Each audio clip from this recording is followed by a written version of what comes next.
NCIB times ಮೀಡಿಯಾಗೆ ಸ್ವಾಗತ. ನಾನು ದರ್ಶನ್ ಹುಣಸೂರು. ಇತ್ತೀಚೆಗಷ್ಟೇ ಬಾಲಿವುಡ್ನ ಖ್ಯಾತ ನಟ ಶಾರುಖ್ ಖಾನ್ಗೆ ವ್ಯಕ್ತಿಯೊಬ್ಬ ಬೆದರಿಕೆ ಹಾಕಿರುವಂಥದ್ದು ಗೊತ್ತಾಯಿದೆ. ಬೆದರಿಕೆ ಹಾಕಿದಂಥ ಆರೋಪಿಯನ್ನ ಮುಂಬೈ ಪೊಲೀಸರು ಮಂಗಳವಾರ ಬಂಧಿಸಿದ್ದಾರೆ. ಆರೋಪಿಯನ್ನ ರಾಯ್ಪುರದ ಫೈಜಲ್ ಖಾನ್ ಅಂತ ಹೇಳಿ ಗುರುತಿಸಲಾಗಿದೆ ಅಂತ ಹೇಳಿ ಪೊಲೀಸರು ತಿಳಿಸಿದ್ದಾರೆ.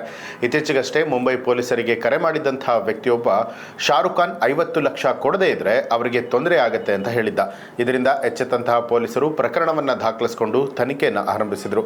ದೂರವಾಣಿ ಕರೆಯನ್ನು ಟ್ರೇಸ್ ಮಾಡಲಾಗಿದ್ದು ಛತ್ತೀಸ್ಗಢದ ರಾಯ್ಪುರದ ಮೂಲದ ಫೈಜಲ್ ಖಾನ್ ಅನ್ನುವಂಥ ವ್ಯಕ್ತಿಯ ಹೆಸರಿನಲ್ಲಿ ಆ ನಂಬರ್ ದಾಖಲಾಗಿತ್ತು.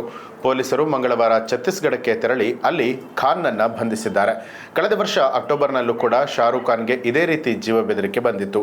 ಇದೇ ವೇಳೆ ನಟ ಸಲ್ಮಾನ್ ಖಾನ್ಗೆ ಕಳೆದ ಕೆಲ ದಿನಗಳಿಂದ ಸರಣಿ ಬೆದರಿಕೆಗಳು ಬರ್ತಾ ಇದೆ. ಇತ್ತೀಚೆಗಷ್ಟೇ ಲಾರೆನ್ಸ್ ಬಿಷ್ಣೋಯ್ ಗ್ಯಾಂಗ್ ಹೆಸರು ಹೇಳಿದ್ದಂಥ ಹಾಡಿಗೆ ಸಲ್ಮಾನ್ಗೆ ಮತ್ತೊಮ್ಮೆ ಜೀವ ಬೆದರಿಕೆ ಬಂದಿತ್ತು.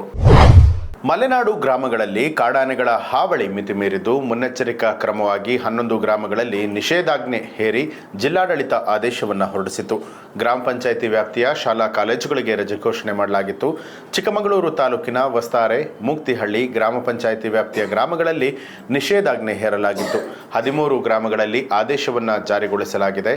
ಚಿಕ್ಕಮಗಳೂರು ತಾಲೂಕು ವಸ್ತಾರೆ ಗ್ರಾಮ ಪಂಚಾಯಿತಿ ವ್ಯಾಪ್ತಿಯ ಕೆಲ ಗ್ರಾಮಗಳಲ್ಲಿ 2 ವಾರಗಳಿಂದ ಬೀಟಮ್ಮ ಆನೆ ತಂಡ ಬೀಡು ಬಿಟ್ಟಿದ್ದು ಸುತ್ತಮುತ್ತಲಿನ ತೋಟಗಳಲ್ಲಿ ಅಪಾರ ಪ್ರಮಾಣದ ಬೆಳೆಹಾನಿಯನ್ನ ಮಾಡಲಾಗಿದ್ದರ ಬಗ್ಗೆ ನೋಡಲಾಗಿದೆ. ಇದರಿಂದಾಗಿ ಸಾರ್ವಜನಿಕರ ಹಿತದೃಷ್ಟಿಯಿಂದ ಕಾರ್ಯಾಚರಣೆಗೆ ಅಡ್ಡಿಯಾಗದಂತೆ ತಾತ್ಕಾಲಿಕವಾಗಿ ನಿಷೇಧಾಜ್ಞೆ ಹೇರಲಾಗಿದೆ. ಅರಣ್ಯಾಧಿಕಾರಿ ಆಲ್ದೂರು ಅವರು ಸಾರ್ವಜನಿಕರಲ್ಲಿ ಮನವಿ ಮಾಡಿದ್ದಾರೆ. ಇತ್ತೀಚೆಗೆ ಹೃದಯಾಘಾತದಿಂದ ಸಾವನ್ನಪ್ತಾ ಇರುವಂತಹ ಘಟನೆಗಳು ಹೆಚ್ಚಾಗ್ತಾ ಇದೆ. ದೇವಸ್ಥಾನಕ್ಕೆ ಪ್ರದಕ್ಷಿಣೆ ಹಾಕ್ತಾ ಇದ್ದಂತಹ ವೇಳೆ ಹೃದಯಾಘಾತದಿಂದ ವ್ಯಕ್ತಿಯೊಬ್ಬರು ಸಾವನ್ನಪ್ಪಿರುವಂತಹ ಘಟನೆ ಆಂಧ್ರ ಪ್ರದೇಶದಲ್ಲಿ ನಡೆದಿದೆ. ಶ್ರೀ ಸತ್ಯಸಾಯಿ ಜಿಲ್ಲೆಯ ಕೆಪಿಎಚ್ಪಿ ಪೊಲೀಸ್ ಠಾಣಾ ವ್ಯಾಪ್ತಿಯಲ್ಲಿ ಘಟನೆ ನಡೆದಿರುವಂಥದ್ದು. ಕದಿರಿ ಮಂಡಲದ ಕೆ ವಿಷ್ಣುವರ್ಧನ್ ಕೆಪಿಎಚ್ಬಿಯ ಹಾಸ್ಟೆಲ್ನಲ್ಲಿ ಇದ್ದು ನಗರದಲ್ಲಿ ಖಾಸಗಿ ಉದ್ಯೋಗಿಯಾಗಿ ಕೆಲಸವನ್ನ ಮಾಡ್ತಿದ್ರು. ನಿತ್ಯವೂ ಕೂಡ ವೀರಾಂಜನೇಯ ಸ್ವಾಮಿ ದೇವಸ್ಥಾನಕ್ಕೆ ಹೋಗಿ ಆಂಜನೇಯನ ದರ್ಶನ ಮಾಡುವಂಥ ಪದ್ಧತಿ ಅವರಿಗಿತ್ತು. ಬೆಳಗ್ಗೆ ದೇವಸ್ಥಾನಕ್ಕೆ ಬಂದು ಪ್ರದಕ್ಷಿಣೆ ಹಾಕಿ ನೀರು ಕುಡಿಯೋದಕ್ಕೆ ಬಂದು ಅಲ್ಲೇ ಕುಸಿದು ಬಿದ್ದು ಕೊನೆಯುಸಿರೆಳೆದಿದ್ದಾರೆ. ಆರೋಗ್ಯ ಸಮಸ್ಯೆಯ ಜೊತೆಗೆ ಇತ್ತೀಚೆಗೆ ಅವರು ವೈರಲ್ ಜ್ವರದಿಂದ ಬಳಲ್ತಾ ಇದ್ರು ಅಂತ ಹೇಳಿ ತಿಳಿದು ಬಂದಿದೆ.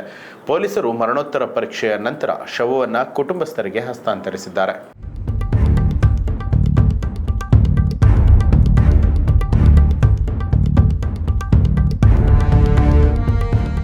ಇವಿಷ್ಟು ಈ ಹೊತ್ತಿನ ಪ್ರಮುಖ ಸುದ್ದಿ. ಮತ್ತಷ್ಟು ವಿಶೇಷ ಸುದ್ದಿಗಳಿಗಾಗಿ ನೋಡ್ತಾ ಇರಿ ಎನ್ಸಿಐಬಿ ಟೈಮ್ಸ್ ಮೀಡಿಯಾ, ಅಪರಾಧಗಳ ಅಸಲಿ ಅನಾವರಣ.